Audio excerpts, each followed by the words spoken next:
SM JP 1022 Material Science. Chapter 5 Dislocation and Metal Strengthening Mechanism. This is the final part, which is part C, cold working and hot working.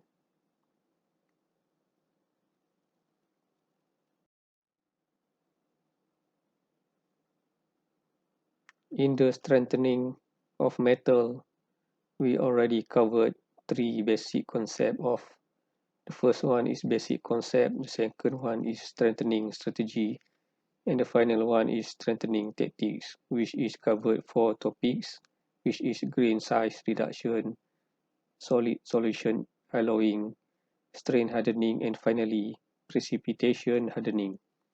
So today we will cover number 3, which is strain hardening, and finally we have precipitation hardening.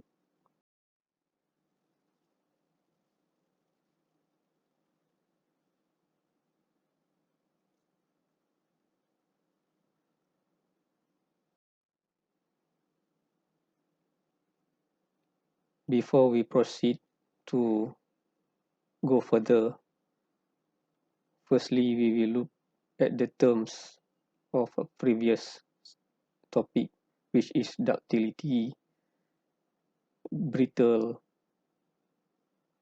So in terms of ductility, is a measure of a metal's ability to undergo significant plastic deformation before rupture or breaking, which may be expressed as percent elongation or percent area reduction from a tensile test.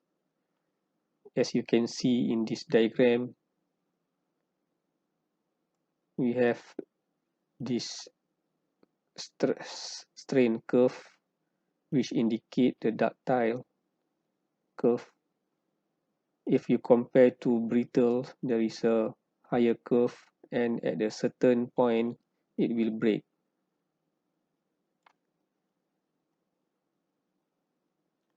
So for the ductile is the ability of a metal to have its shape change. So if you can see from this diagram of comparison, we can see here there is a shape change if on the ductile. If you compare to the brittle, there is a break straight away, okay, and it will represent from this curve. Brittle is defined as something hard but prone to cracking or breaking. When subjected to stress, it breaks with a little elastic deformation. As you can see, it's a little elastic deformation and without significant plastic deformation. Okay. Brittle materials absorb relatively little energy prior to fracture, even those of high strength. This is the analogy of graphite from your pencil. It will break when you give a force. So we can call it brittle.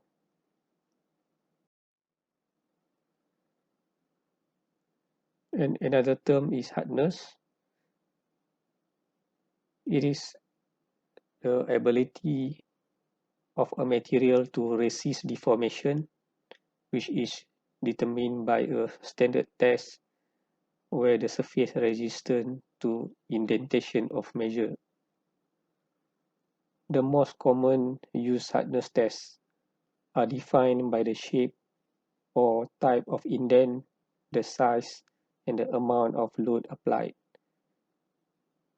From the previous chapter, you already learned about the hardness test, which include of Sprockwell hardness test, Brinell hardness test, and so on and so forth. For the annealing, it is heat treatment that alter the physical and sometimes chemical properties of a material to increase its ductility and reduce its hardness, making it more workable. Okay, from the heat treatment, we can also alter its mechanical properties, which is ductility, hardness.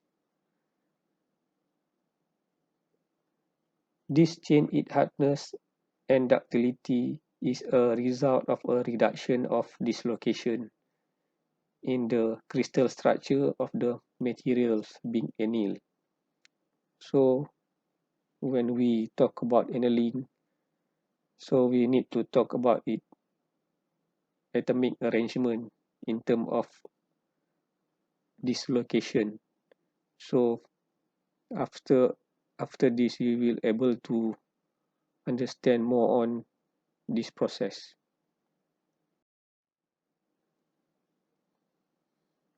For the strain hardening, it also called as a work hardening or cold working.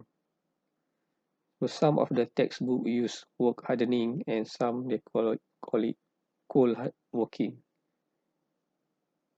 Process of making a metal harder and stronger through plastic deformation. Plastic deformation occurs at a temperature low enough or cool relatively to the melting temperature so that atoms cannot rearrange themselves. So in other words, it's below recrystallization temperature.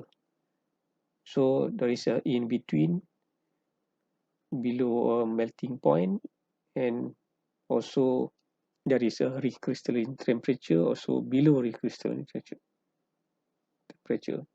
So after this we will talk more about the recrystallization temperature. In most cases, such cold forming is done at room temperature.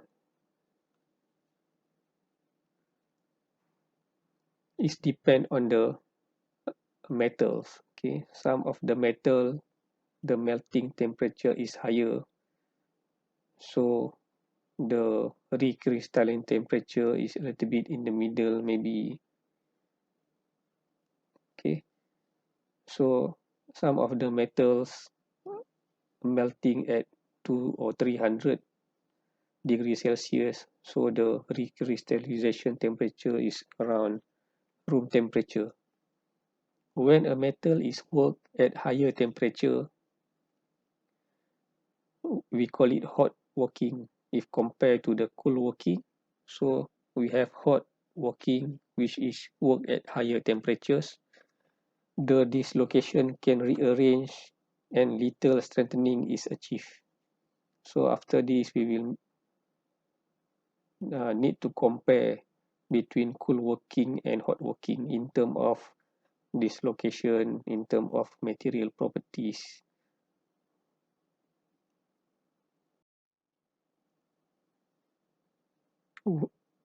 When a metal is plastically deformed, dislocation move and additional dislocation are generated.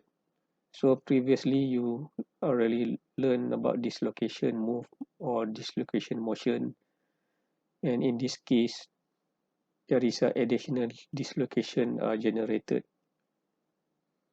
The more dislocation within a material, the more they will interact due to distance decrease. So a lot of dislocation motion and dislocation is closer each other, or we call it distance decrease, and it become pinned or tangled. Motion of dislocation hindered and blocked is another. This will result in a decrease in the mobility. So when it block, and it will decrease the mobility of the dislocations and pile up at the grain boundary. So as a result, it will strengthen the materials or the metal. When dislocation density increase, resistance of dislocation motion by other dislocation also increase. So greater stress required for deformation. So that means we need a lot of force to make a deformation. So this is the keywords indicates the process of cold working from the dislocation motion to the distance decrease and pin or tangle and pile up at grain boundary, and finally dislocation block. And finally for the metal, we can call it is metal strengthening. This figure shows the effect of cold working on properties. So as you can see, we have a y-axis as a grain size, ductility or strength hardness increase, whereby we have x-axis is the amount of cold working in percentage. Okay,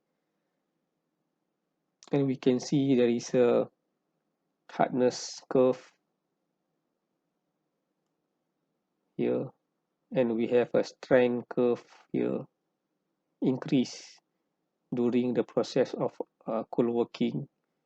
And as you can see, ductility is reduced, okay, decrease along this line. So as you can see, a grain size a little bit uh, decrease. Okay, so as you can see from the figure of original structure of before the cold working is something like this. So along the way, at the end, you can see the grain size a little bit stretched, something like this. So this effect of cold working on basically on their properties, metal properties in terms of tensile strength, the strength, ductility, and also grain size. Also, we can see from the hardness. So it improve mechanical properties. Okay, hardness and strength improve. So for the ductility is decrease. So as you can see at B, okay, at grain boundaries at B is the disorder structure of high density dislocation, which replaced by the original fragmented grain boundaries. Okay, from the original structure, and then we put the cool working in place, and finally it will produce a different grain structure, whereby it will stretch at the certain shape. From there we can conclude that hardness and strength increase, whereby the ductility is decreased. Strain hardening can be easily demonstrated with piece of a wire or a paper clip. When we bend straight section back and forth several times, maybe here, notice that it is more difficult to bend the metal at the same place. In the strain hardened area, dislocation have formed and become tangled, so it increases the strength of the material. When we continue bending at the same place, it will eventually cause the wire to break at the bend due to the fatigue crack. This one we talk about fatigue cracking.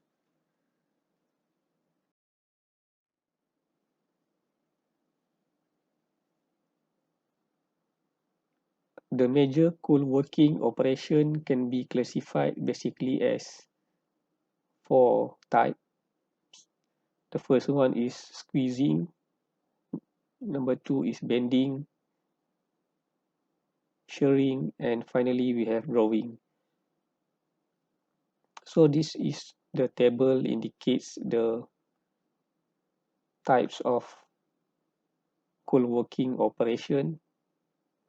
A lot of activities can be done in squeezing, such as rolling, cool fogging, sizing, extrusion, stocking, coining.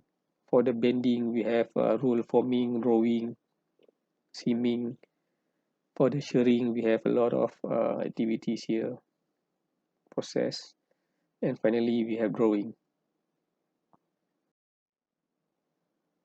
But the most common types of cool working basically called rolling, bending, and drawing. So this is a little bit of explanation for the cool rolling. Okay, the process of most common method in the work hardening or cool working. So metal move through the roller and is compressed. The metal grains are formed. So as you can see here, the original shape is bigger, and final product is a compress. And as you can see from the grain boundary structure, it will stretch is something like this. Okay, this is a cool rolling. Example of cool rolling product include steel sheets, strips, bars, and rods.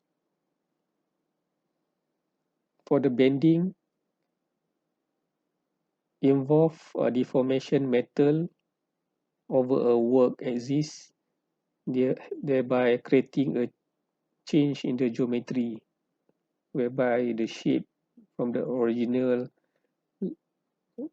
to another shape, okay, change of metal. Okay, in this case, the straight bar metals forming to be a V shape, okay, metal.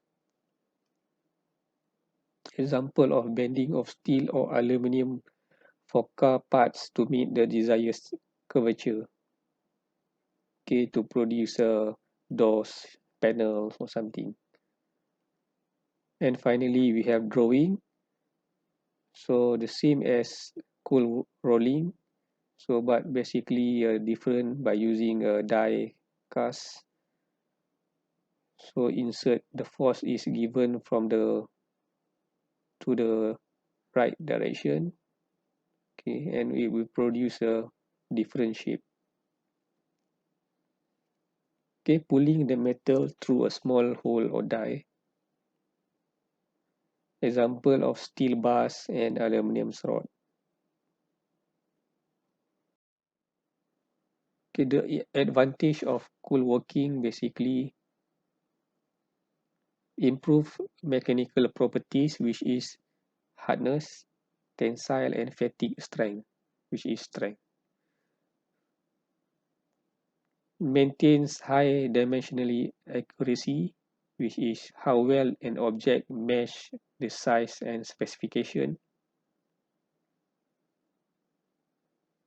Prevent loss of metal due to oxidation. This one basically highlight about the contrast of the hot working. Okay, hot working there will be a loss of metal due to oxidation. Okay, after this we will look at the advantage and disadvantage of hot working.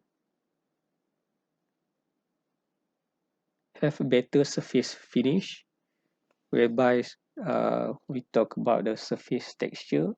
or surface topology or surface roughness. So we can see quite a smooth surface actually with high quality. For the disadvantage, which is decreased ductility, as you can see from the figure of stress strain curve. Okay, so the ductility will decrease, and creep resistant, higher force required for deformation. Okay, from this cold working, basically it will harden more on the metal, so it will need a higher force in order to make a deformation or to bend or something. May produce undesirable residual stress, produce distort in grain structure. Okay, so from this cool working, it will produce a residual stress or strains, okay, inside the grain boundary actually. Okay, and finally it will distort the grain structure. Produce external stress in metal. Proper heat treatment is required to release the stress. So basically, during the cool working, it will produce a metal deformation whereby the internal stress is built up in the metal. So in order to remove the internal stress in the metal, we need to use a heat treatment process. Okay, during the cool working, certain amount of work done is stored internally in form of strain energy. The energy produce internal stress. Okay, in term of we call it, or other term they call it lattice strains. Okay, as you can see in this diagram, the distortion of lattice takes place here. If you compare to before of the cool working, there is a formation of lattice in very homogeneous shape, can lead to cracking actually. In order to avoid this kind of things or cracking, we need to introduce a heat treatment whereby we will use a annealing process.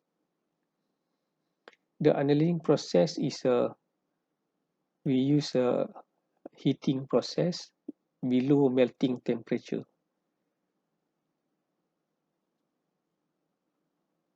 Okay, and it will make a metal loss its stored energy, and it will be back to the strain free condition, so we will go to the original condition. So this is the keyword of this process. From the cool working, it will introduce of strain energy, and then there is a internal stress energy takes place, or we call it lattice strains, and finally leads to cracking. Okay, in order to avoid from this happen, we need to introduce a annealing process. And then we will discuss more on annealing process. Basically, the process why metal is heated to observe the recrystallization temperature. Okay, and it's supposed to be a below melting temperature of the sample and then cool down.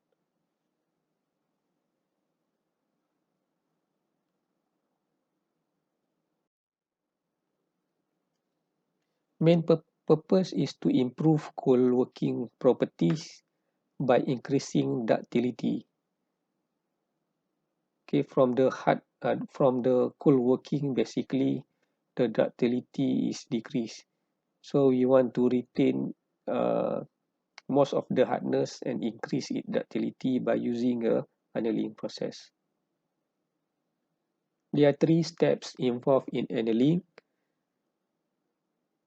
The first one is recovery, whereby the process of removing internal stress in metal by heating it to relatively at below melting temperature.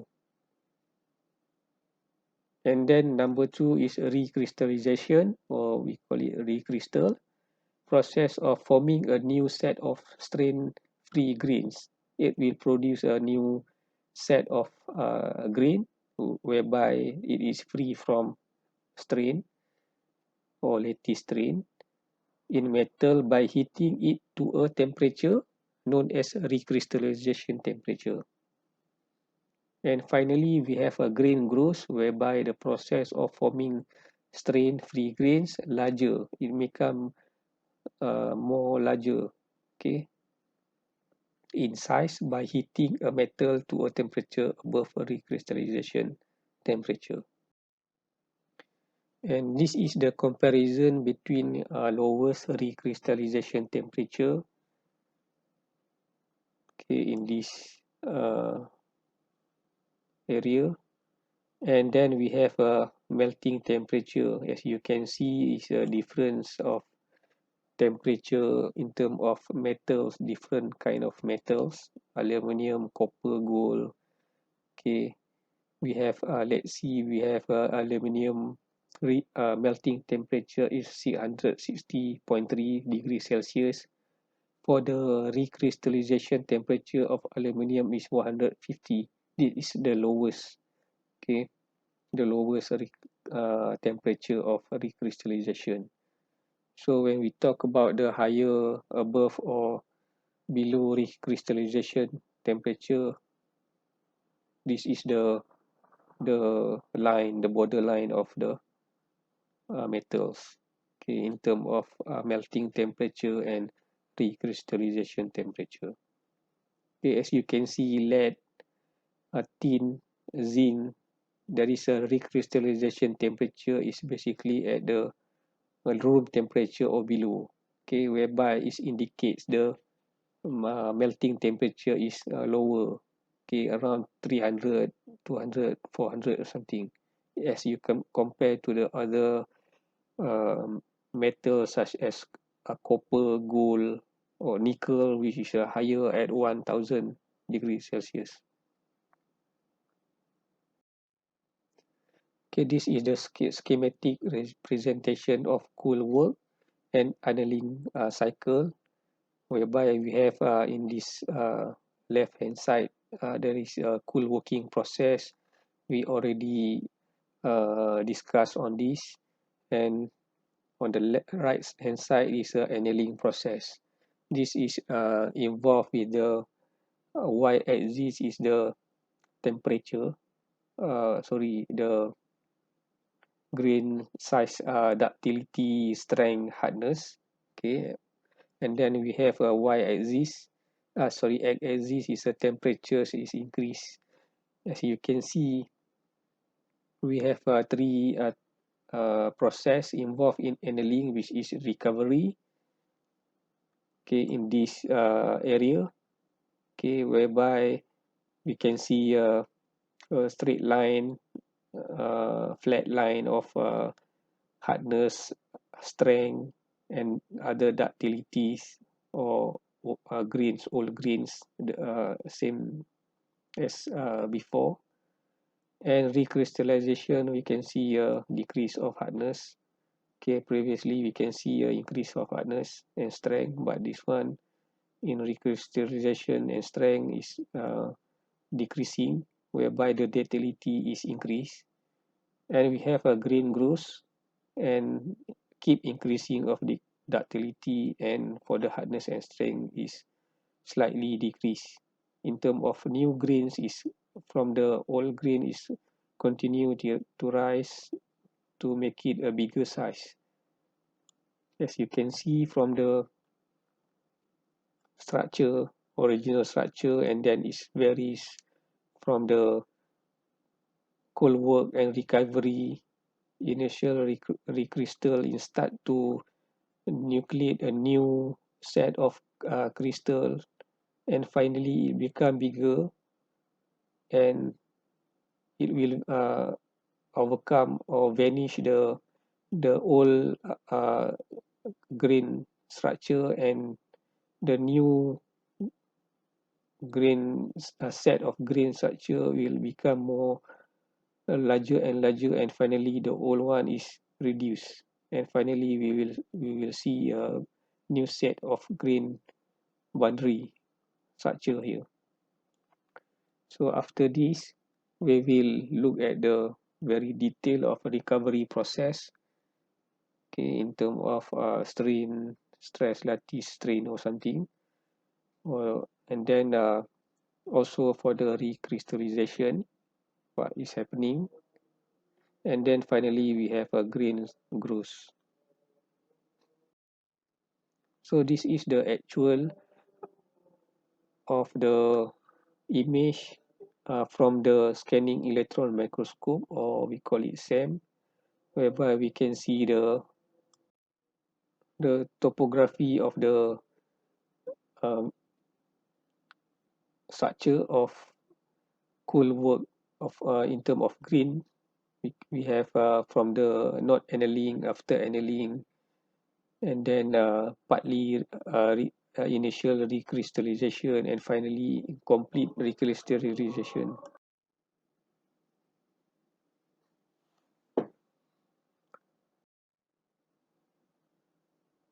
Recovery, defined as process of removing internal stress in metal by heating it to relatively low temperature, which is below melting temperature. This is the area of recovery. So here inside here we can see a blue line here, which is stress reduce. Okay, internal reducer stress, or we call it internal stress reduce. For the hardness and strength, a little bit slightly flat. Okay, and then for the ductility is increasing a little bit, and as you can see, grain size is something like this. Okay, whereby after the process of cold working, okay,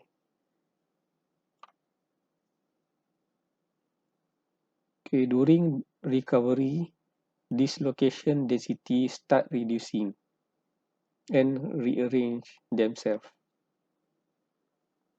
High internal stress start to reduce. For the ductility, it start to increase.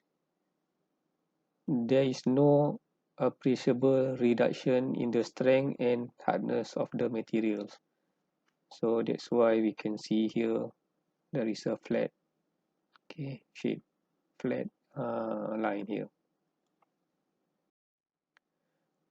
And then at recrystallization, defined as a process of forming a new set of strain-free grains in metal by heating it to a temperature known as recrystallization temperature, whereby the area is something in the middle. Okay. At a higher temperature, new strain-free grains nucleate, and ecusite grain grow inside the old deformed grains or dislocation at the grain boundaries. So basically a new set of new nucleation or new set of grains will start to grow everywhere, okay, whereby we call it new strain free grains, okay, start to nucleate everywhere along in the recrystallization area.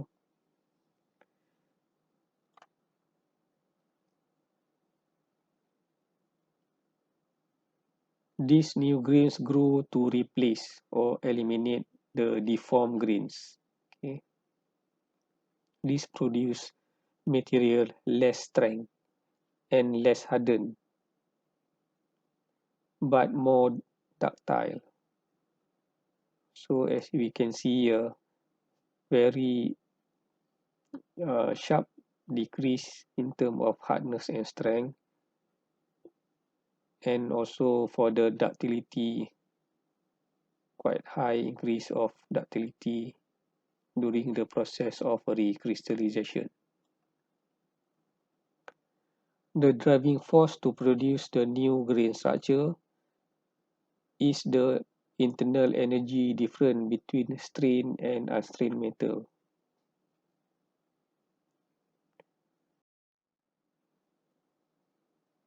The new grains form as very small nuclei and grow to replace parent material or old material or strained material during the process produced in cool working. Okay, involve short range of diffusion takes place through three processes here: nucleation, secondary, we have primary grain growth and secondary grain growth. This is the process we already learned from the previous chapter related to the dendrite, okay, nucleation, okay. And this is the another example of schematic diagram uh, indicates the nucleation process. Okay, start from the small strain-free nuclei formed at the grain boundary.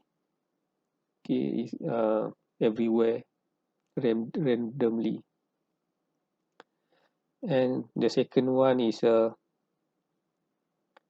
primary grain growth, whereby at the same spot the nuclei grew bigger and bigger, and finally for the secondary grain growth we can see a grain bigger at the expense of old grains, whereby the new set of grain will push the old grain and it become bigger and bigger. Okay, the grain becomes softer, weaker, and ductile. So weaker we can see as a strength. Okay, okay.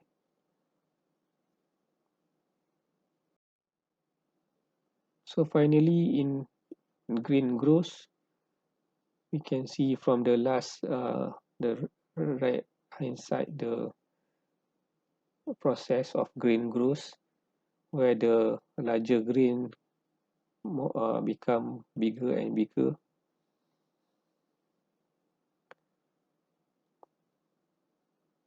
In terms of size, the total boundary area decrease, as does the as also as a total energy also decrease. And large grain grew at the expenses of small grain. Okay, and finally the old grain becomes small and finally vanish. Larger grain will reduce the strength, the toughness or hardness of the material. This is the process of from the microscopic point of view of the atomic arrangement when we talk about the process of grain growth. Okay, as you can see here is a original grain boundary, and we can see a different orientation of atomic arrangement from the left hand side and right hand side. Okay, during the process of grain growth, basically the migration of grain boundary, expansion of grain growth. Okay, so the expansion of grain boundary in term of uh, this line will move, okay, and become bigger and bigger.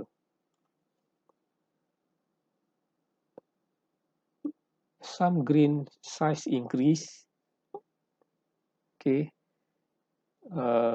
in terms of a range of grain size, okay, with time, and some shrink, okay. The new set of grain boundary will start to increase, and the old grain boundary will shrink. Okay, grain boundary have higher energy than grain interior. Okay, boundary tend to move towards center to shorten its length and lower energy. So we can see from this figure, the grain boundary will move to the towards center. Maybe is a center of a circle. Okay, and boundary motion in short range diffusion.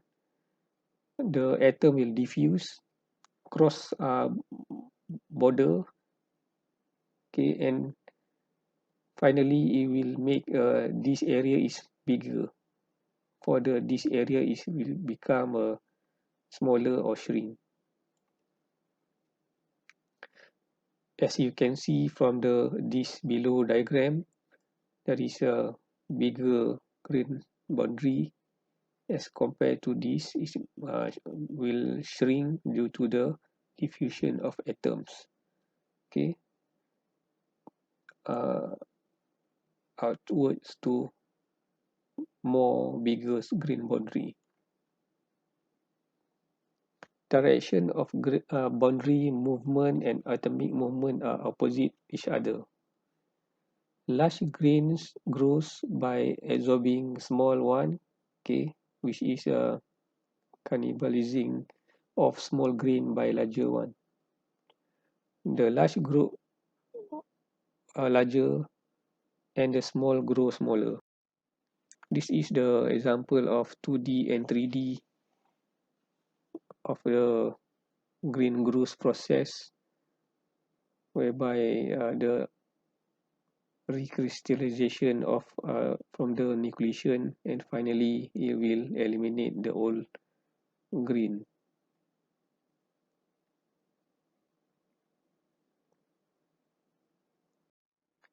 So we already finished of the strain hardening, and we have the final one is a precipitation hardening, okay, during the metal strengthening process. For the precipitation hardening, basically is a hardening of material due to the growth of precipitates and impedes dislocation motion. It is a heat treatment process used to increase the yield strength of malleable materials, including most structural alloy of aluminium, magnesium, nickel, titanium, and some steel and stainless steel. Generally, at the three steps that are involved in precipitation hardening process. The first one is solution treatment, second is quenching, and finally we have aging. This is the graph shows the process of precipitation in terms of these three process. Okay, we have a solution treatment whereby the the structure of grain is something like this. In this process, uh, related to the time, can see the coarse precipitates at the grain boundary. The quenching process indicates the process of cooling process from the higher temperature quite rapidly. Okay, from the higher temperature to the lowest temperature at a small of time. Okay, this process basically involved with the dipping in water in oil or something. Okay, So at the green boundary is no time to grows, and finally it will become something like this.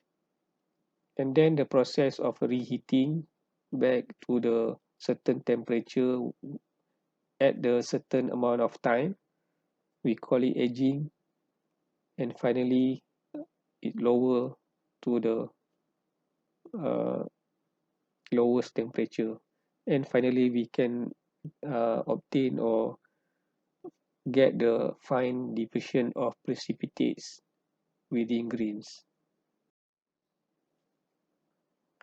Okay, three step of precipitation process. The first one is solution treatment. Heat the metal to high temperature and treat it with a solution. Basically, this process involves heating a mixture, okay, whereby we put a small amount of foreign material or mixture by adding something to a high temperature where they mix completely. Okay, like we pour sugar into a water and then it will mix. Okay, at a certain heating temperature, and it will produce a uniformly dispersed particle within the metals grain structure that help hinder dislocation motion and thereby strengthen it. So this foreign material of mixture basically act as a uh, foreign material that hindered the dislocation motion, and finally it will strain it. And then it continue for the quenching. Quickly cool down the solution or soaked metal, then cool the materials very quickly to lock in the complete mixture state. And finally, we have aging, whereby the final heat the same metals to a medium temperature and cool it quickly again. Okay, then heating to a medium, uh, they call it aging temperature. Okay, the aging temperature must be higher enough that diffusion can occur rapidly, but low enough that one of the components can no longer dissolve the other so that precipitation occurs. Okay, finally cooling again the material to room temperature after the precipitation have grown to the desired size. Since room temperature is too cool for diffusion to occur rapidly, the precipitation will stop growing. As a result, we can have a harder, stronger material. Okay, this is the keyword indicate the process of precipitation hardening. Okay, heating to high temperature, quenching, and then heat to a medium temperature, and finally cool it at room temperature. Okay, finally we have a hot working. Okay, this hot working basically the same kind of cool working, and later on maybe you can compare between hot working and cool working. What is the difference between these two? Okay, basically hot working is a process in which a metal is shaped under pressure. Okay, fairly high temperature, basically above the crystallization temperature. Okay, example, carbon steel required temperature greater than 1000 degrees Celsius for hot working. Okay, distort grain structure and strain hardening produced by deformation are rapidly eliminated due to the formation of new strain-free grains as a result of recrystallization. The maximum temperature of hot working of metal is set 500 degrees Celsius below its melting point. Okay, some of the metals or material is set as a room, basically at uh, higher, at lowest of recrystallization temperature of metals. Okay, advantage of hot working, actually easy work. Okay, because of very less energy or force for deformation if compared to cold working, and very rapid, very fast to shape the metals, and less energy. Improve mechanical properties in terms of toughness, strength, ductility, eliminate blowholes and less porosity, no internal or residual stress produced if compared to cold working, and cold working need to use a annealing process to reduce stress, lattice stress. Formation of refined grain structure. And disadvantage of hot working is material loss of oxidation.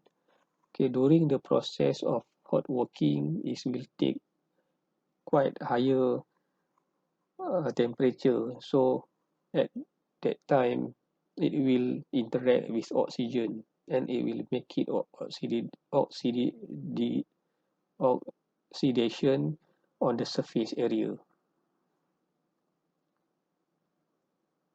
So it will produce a poor surface finish on the surface of metals due to the rapid oxidation.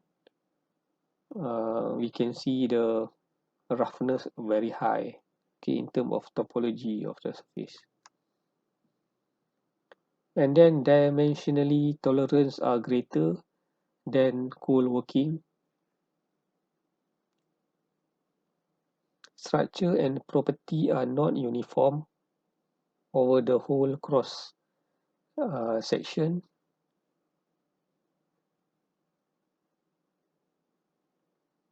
High cost of tools, so that we need to have tools that made from the material of higher temperature can withstand, so it will produce tools that higher cost. Okay, hot working processes involve in many things, as the same as a cool working process.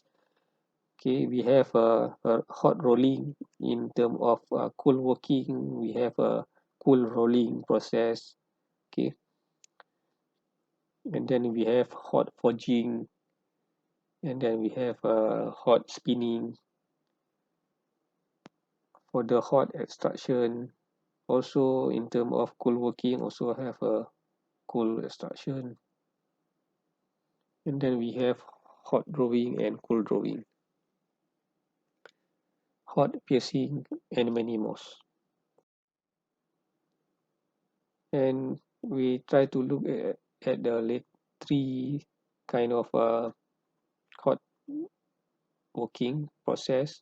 The first one is hot rolling, the process of most rapid method of converting large section into desired shape like bars, plates, sheets, rails, I-beam, etc. And then have ingot pass through at least two rolls rotating in opposite direction at the same speed. The roll squeeze the passing ingot to reduce its cross section and increase its length. Okay, this is the process of rolling. And for the hot forging, okay, it is a hot working of metal by means of localized compressive force, by using a compressive force exerted by manual or power hammered press or special forging machine. And forging basically uh, many type of forging basically. Okay, if you want to know more, maybe you can uh, browse, okay, Google it to get a various kind of forging process. It may be done either hot or cool. For final, it is a hot extrusion.